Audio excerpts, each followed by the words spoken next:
Welcome to the News Hour. In a surprise move, Saudi Arabia and Iran have announced that they're resuming diplomatic ties. In a coup for China, the deal was struck in Beijing after 4 days of secret talks. It follows 7 years of hostility between the Saudi Arabian kingdom as it broke off official relations with Tehran. Both countries have pledged to reopen their embassies within the next 2 months.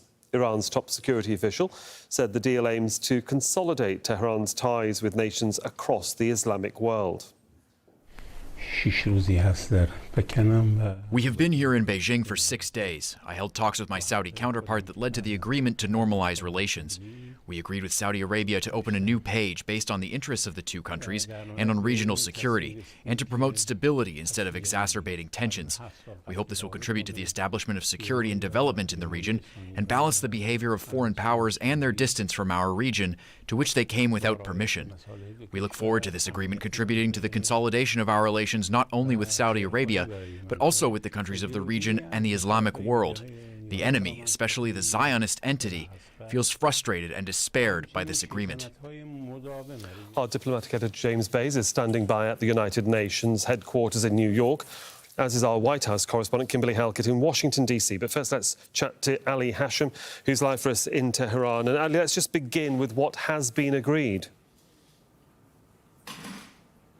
Well, Suhail, what has been agreed is restoring diplomatic ties between the two countries. That's been severed since 2016. That means in around 2 months from now, there is going to be meetings between the officials of the Islamic Republic of Iran, the Kingdom of Saudi Arabia, and mainly officials in the foreign ministry, and they will agree on the roadmap to restoring relations. Ambassadors will get back to their to both capitals. Saudi ambassador to Tehran, Iranian ambassador to Riyadh, and also reviving a 2001 security pact that was essential at that time when it was signed to regional security. Both countries are saying that they want this deal to have its own impact on regional security, and regional security will mean also trying to contain the escalation in Yemen, the war in Yemen, maybe situation in Lebanon where there is no president because of these contradictions and clashes of interests between Iran and Saudi Arabia. Also, this will have its own reflection on the situation in Iraq and probably Syria also.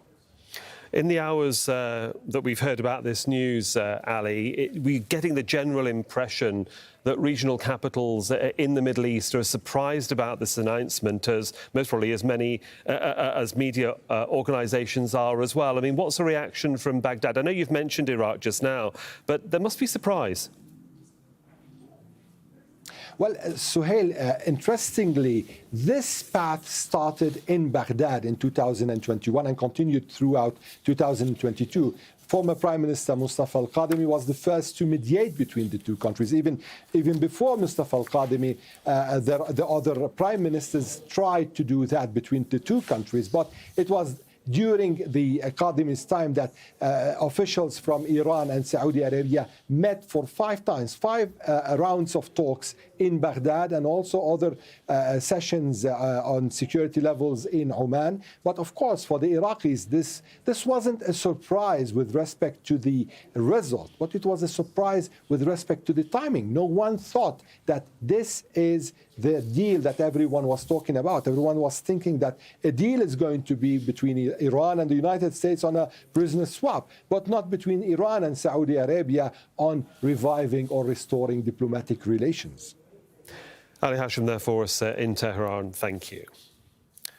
Well, Iran and Saudi Arabia have long had an adversarial history. Let's take a quick look at some of those recent events. In 2011, Arab Spring saw protest movements against the status quo in several countries in the Middle East. Saudi Arabia accused Iran of inciting protests in Bahrain against the royal family. Iran denied the accusation. Well, as the civil war in Yemen began in 2015, Saudi Arabia backed the internationally recognized government to target Houthi rebels.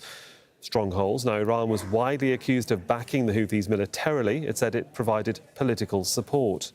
And in 2016, Saudi Arabia executed a prominent Shiite leader who supported dissent against the kingdom. There was uproar in Iran, where protesters burnt parts of the Saudi embassy. Riyadh then severed diplomatic ties with Tehran.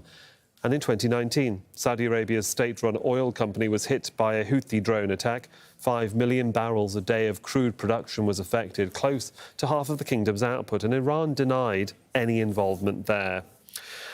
Let's cross over to James Bays, our diplomatic editor at the United Nations. And let's say, this is breaking news, really, James. We're all getting used to this conversation that's been developing and the news that's coming out of the Middle East. What's the reaction where you are?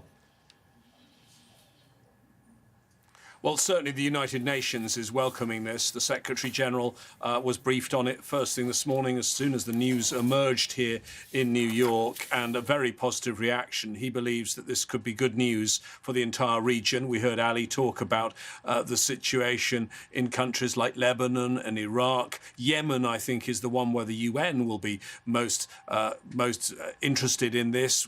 Can they actually bring the war in Yemen to a proper negotiated settlement? We have a very uneasy truce that's been in place. It's nearly now 8 years. In the next few days, it'll be 8 years since Saudi Arabia intervened in Yemen, and they've been bogged down there ever since. That, I'm sure, is one of the motivations from the Saudi side. Of course, there are important implications with regard to Israel. Israel is the one country I think is not going to like this. They had been hoping that the US would persuade Saudi Arabia to join the Abraham Accords, get better relations with Israel, and completely isolate Iran. That's what Prime Minister Netanyahu wants, and it's not what he's going to get. I think the overwhelming thing that I'm seeing from this is a very different approach now to Saudi foreign policy. Traditionally, before Mohammed bin Salman, who now steers the strategy for the Saudi kingdom, Saudi Arabia very much was in the US camp on everything. But this deal, it was brokered today in China, and at the same time, the Saudi foreign minister was in Russia talking about his good relations with Russia. It's worth pointing out the Saudi foreign minister also was recently in Ukraine, and they have offered themselves as a mediator in that conflict. But I think Saudi Arabia now believes that it can't just focus on the US. It needs to look at all of the players in a multipolar world. A developing story, certainly, from the UN. Thanks, James Bays, our political editor there. Thank you. Kimberly Halkett joins us now from the White House, our White House correspondent. Kimberly, as the news has been breaking, we've been trying to get reaction from Washington. They'll be dealing with an issue of Saudi being a long-term ally and Iran being a long-term adversary.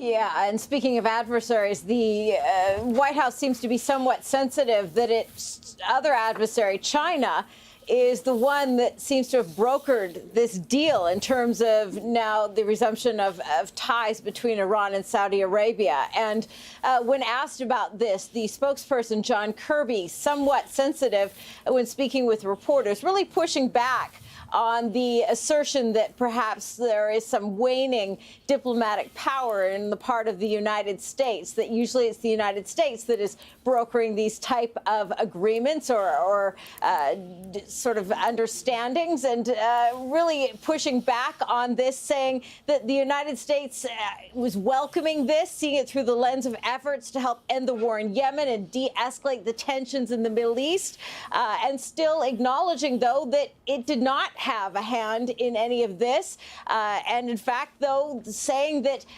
de-escalation and diplomacy is still a key pillar of the Biden administration's policies that they brought to Saudi Arabia just last year, but at the same time admitting that they were not in any way involved in the discussions that ultimately brought about this understanding between Saudi Arabia and Iran. Kimberly Halkett there, our White House correspondent. Thank you for the update, Kimberly. Well, joining me now here in the studio is Abdulaziz Sagar. He's the chairman of the Gulf Research Centre. Welcome to Al Jazeera. Nice to have you here, sir. Can I just begin with asking you, could you, from your knowledge and your contacts within the Saudi government, explain practically how this agreement is going to work? And does this mean that hostilities between the two countries are now over? Well, let's hope that it will be over, because the agreement basically focuses on the respecting the international law. The agreement also talks about the Vienna Treaty with regard to the diplomat and political and diplomatic facilities. So that is also important. It talks about respect of the sovereignty of the state, which is very important. If we take all of this in account, and it says it's a new page, so basically what we are saying, we are trying to stop all the escalation, go to de-escalation now, focus on the unilateral relation that bring peace and security to the region here, and that means no intervention on the domestic affairs issues from Iran into Saudi Arabia, which is very important. That it has been, and your report did talk about the various issues that has been between Saudi Arabia and Iran in the past. But I think that's a positive step. It can look. Of course, there are lots of details in the future that need to be looked out. In other words, how is the implementation? Saudi Arabia always concerned about the interventionist policy, the expansionist policy of Iran, the support of the militia group, the energy security, the maritime security. So there are key issues, and also including the escalation in countries like Yemen, Lebanon, Syria, many of the issues. And we'll get into that in a moment as well. I mean, how delicate, in your opinion and in your knowledge, were these negotiations? They were held quite secretly. There were negotiations happening that people knew about, as we've heard from various contributors and various correspondents. But the minute detail of a potential rapprochement between Tehran and Riyadh has come as quite a surprise, especially with China involved. No, I think the Chinese president, when he visits Saudi Arabia on the summit of the Arab Gulf and Saudi-Chinese summit, I think it was clear when he stated that he wanted to see peace and stability and security in the region, and he wanted to see more constructive role from Iran. Although Iran at that time did not like it, and they called the Chinese ambassador in Tehran, saying that they don't like what they have heard.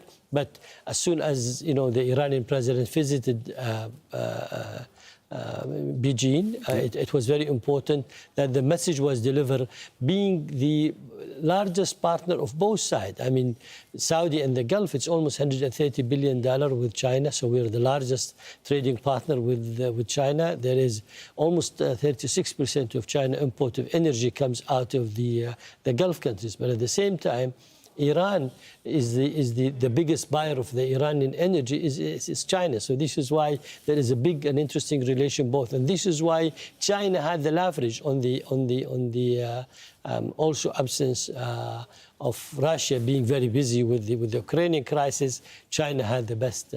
In terms of the diplomacy that's been involved, the questions that are now arising, knowing that China's mediated this agreement between these two countries, is the position of countries like the United States, who've been long-term allies of Saudi Arabia, and whether they are being pushed to one side, replaced, or is it just that Saudi Arabia is looking for other alternatives to find a long-term way of cohabitating with its neighbours, as is Iran?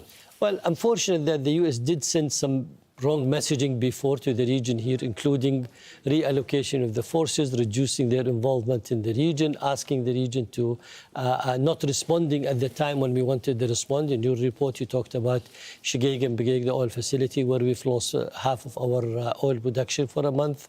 You see there. So all of that have raised the question, is the US still the most reliable partner that we can rely on when it comes to the regional security, or also we need to keep our option open? When President Biden attended the summit in Jeddah, he wanted to see a big condemnation against the Russian, and also reducing the relation with China, but also getting out of the OPEC Plus and increasing oil production. None of these have been implemented, and the region said, well, we're no longer the same old boys that you used to know. I think here there is a sort of an interest that we need to protect both interests. You have your interest as a US, and we have interest as a region here, and we need to evaluate that and deal from that angle, instead of just being a listener to what an implementer of your wish list. It will be interesting to see what does happen in the coming months. For the moment, Abdulaziz Al-Sagra, thanks so much for joining us here on the set Appreciate that. in Doha. Thank you. Well, let's get the view on this from Yemen now with Hussein al-Baghati. He's in Sana'a. He's a pro-Houthi journalist and joins us. Good to have you with us on the programme. Can I just get your reaction to news coming out of China about this new deal between Iran and Saudi Arabia and how it might impact and will impact Yemen?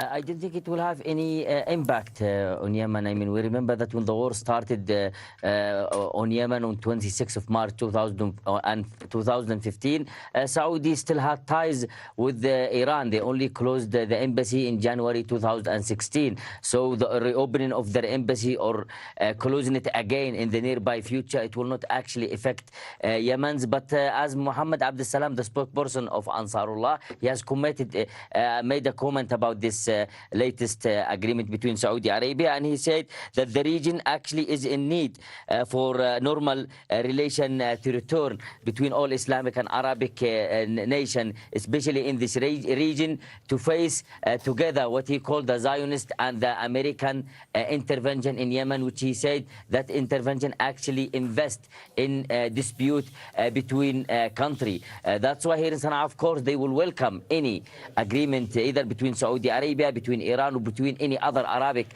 and Islamic nation. But I think what will affect Yemen is the total lift of Saudi blockade. I just want to remind you that we are coming close to enter the 9th year of the Saudi war and blockade on Yemen, which is on the 26th of March of this month. And I believe, as I hear from here, that the Saudi Arabia have these 2 weeks to show a goodwill and to reopen, total reopening of Sana'a airport, and as well a total reopening of Hodeidah port, and as well to pay the salaries of all Yemeni civilians from the oil revenue that is Saudi actually is collecting from selling Yemeni oil. And I think the Saudi will not take. Let me just jump in there. Let me just, Mr. Baghati, let me just jump in there. Mr. Baghati, you need to let me, Mr. Baghati, you need to let me jump in there. You need to let me ask you the questions, because obviously there's a lot to get through, and I understand where you're coming from, and we've allowed you to have your initial say. We need to also talk about the various groups. It's not just the Houthis. There are other factions within Yemen that are fighting this war to the east and to the west and to the north. Do you think the Houthis, as the largest group who control the capital Sana'a, as one contributor told us, can actually get these other groups on board?